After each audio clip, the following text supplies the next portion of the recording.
A new civil complaint filed against Garth Brooks in California is making headlines with a set of serious claims against the singer. For decades, fans thought they had the full picture of Garth Brooks. The hat, the sold-out arenas, the voice that carried a kid from Oklahoma into the highest tier of American music. But underneath that image sits a story full of real grief, hard choices, damaging accusations, and a legal fight that fame alone was never going to make disappear, along with a few stretches that came close to unraveling everything he'd spent a lifetime building. At 64, the full picture is messier and more human than most casual fans would guess. So what actually happened to the man who became country music's biggest name? Where it all started.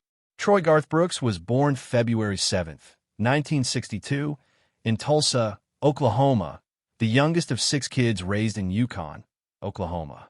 His mother, Colleen Carroll, had recorded for Capitol Records and appeared on television back in the 1950s, while his father, Troy Raymond Brooks, worked as a draftsman in the oil industry and was the one who showed young Garth his first chords on a guitar at home.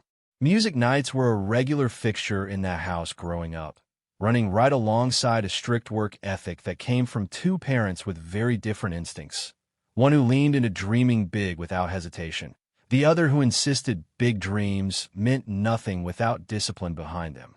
That tension between the two ended up shaping the entire arc of his career in ways that only became clear much later. Athletics came first in high school, with Brooks standing out in baseball, football, and track. A track scholarship took him to Oklahoma State University, where javelin training eventually opened the door to something he hadn't planned on: regular gigs in local clubs alongside his college roommate, Ty England, gigs that revealed a natural talent for holding a room. He'd already picked up banjo and guitar at the kitchen table years earlier, during those same family music nights. He graduated in 1984 with a degree in advertising, a sensible choice that lined up with his father's belief in steady work over artistic risk-taking. But Nashville kept pulling at him louder than any office job ever could. His first attempt at Nashville in 1985 was a bust, rejected and discouraged. He turned around and drove back to Oklahoma in under a day. It stung, but it didn't kill the dream. He married his college girlfriend, Sandy Mal, in 1986 and kept working local gigs while he waited for a better shot. That shot came in 1987 when he moved to Nashville for good. Labels kept turning him down until a songwriter's night at the Bluebird Cafe in 1988 changed everything. A tiny room that had already made or broken more than one country career. A Capitol Records executive named Lynn Schultz happened to be in the crowd that night, there to scout somebody else entirely who never bothered to show. A record deal followed almost immediately. His self-titled debut dropped in April 1989, mixing traditional country with an arena rock punch nobody had really heard in the genre before. It produced the early hit If Tomorrow Never Comes and climbed to number 2 on Billboard's country album chart.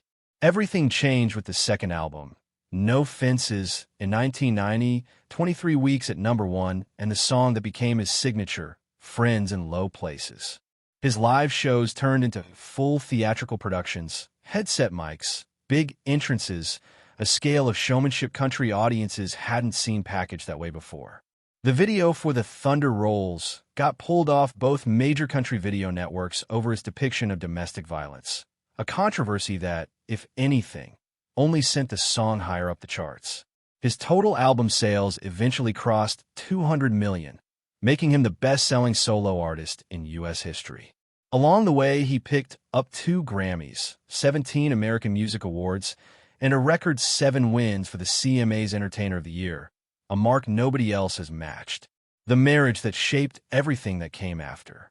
Brooks met Sandy Mal at the Tumbleweed Ballroom in Stillwater, Oklahoma, under about as unglamorous a circumstance as exists, a bar fight where Mal, working as a bouncer, ended up with her fist through a wood panel. It wasn't romantic on paper, but it turned into something real neither of them expected that night. Mal was down to earth and entirely unimpressed by big talk, which is part of what drew Brooks to her. She saw a person, not a future star. She even landed songwriting credit on 2 of his early tracks, I've Got a Good Thing Going and later That Summer. Proof the 2 of them were creative partners well before any fame showed up. They married on May 24th, 1986, just ahead of the permanent move to Nashville.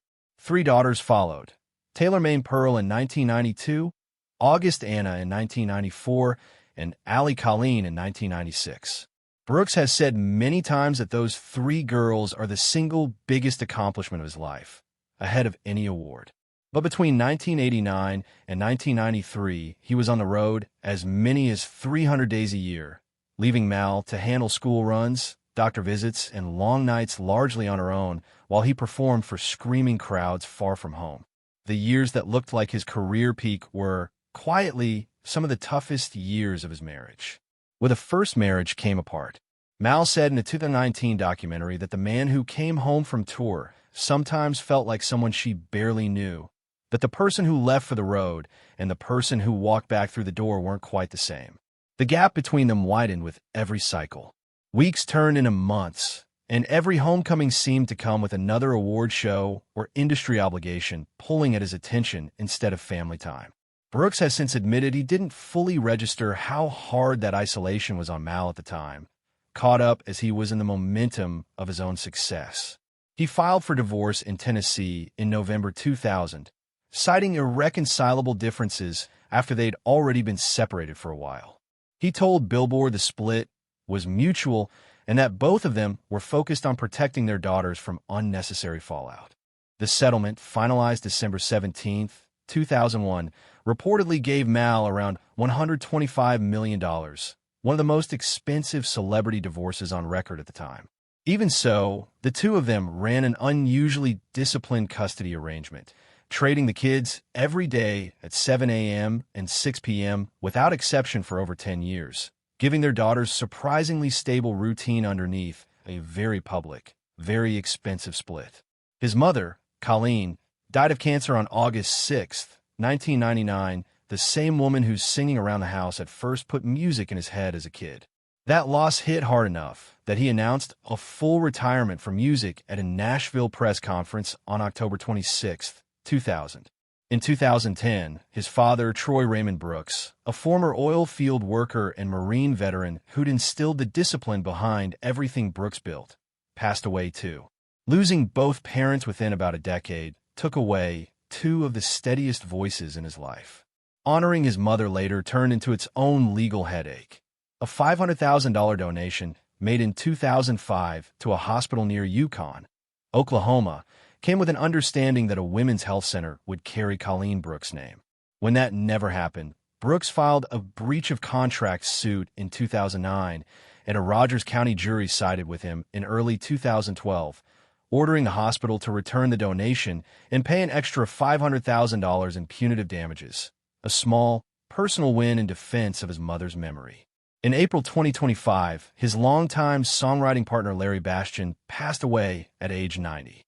Bastian trained originally as a biologist before turning to songwriting during the 1970s Bakersfield sound era, later co-writing signature Brooks songs, including Unanswered Prayers and Rodeo. Brooks called him a true mentor, someone he leaned on as a green newcomer to Nashville.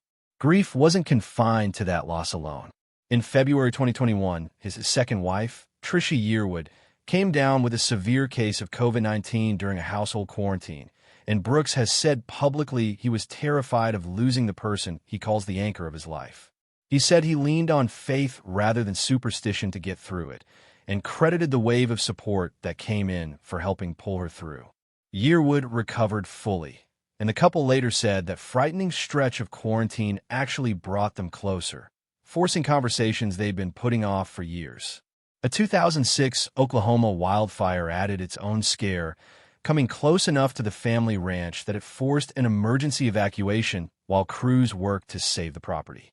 Just when things looked settled, a different kind of storm rolled in, one aimed squarely at his public reputation. Detours and one very public comeback. In 1999, Brooks confused a huge chunk of his fan base by introducing an alter ego named Chris Gaines, complete with a slimmer look, a soul patch, and a rock falsetto, meant to promote a film project that never actually got made. The album sold a modest 2 million copies against records that had each sold 10 times that. And today, the entire Chris Gaines detour is mostly left out of his official retrospectives. A much bigger reputational headache came in 2014. 5 sold-out shows were booked at Croke Park in Dublin, a stadium normally reserved for Irish sports, and all 400,000 tickets moved in a single day. When Dublin city officials only cleared 3 of the 5 nights, Brooks issued an all-or-nothing ultimatum and pulled every show, leaving 400,000 fans and a furious local tourism economy in the lurch. It took 8 years, but in September 2022, Dublin finally approved all 5 shows, and every ticket sold out again within hours. Brooks later admitted he choked up and had to stop mid-song 5 separate times during the first night back, and reviewers described a crowd that had waited the better part of a decade for the moment.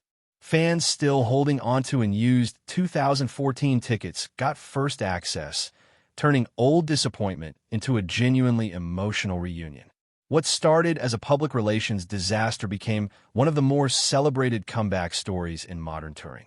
Just as that chapter closed, a legal fight surfaced that changed the conversation around Brooks almost overnight. The scandal nobody expected. In September 2024, a suit was quietly filed in federal court in Mississippi under the pseudonym John Doe, aiming to get ahead of a separate complaint a woman identified as Jane Roe was preparing to file in California.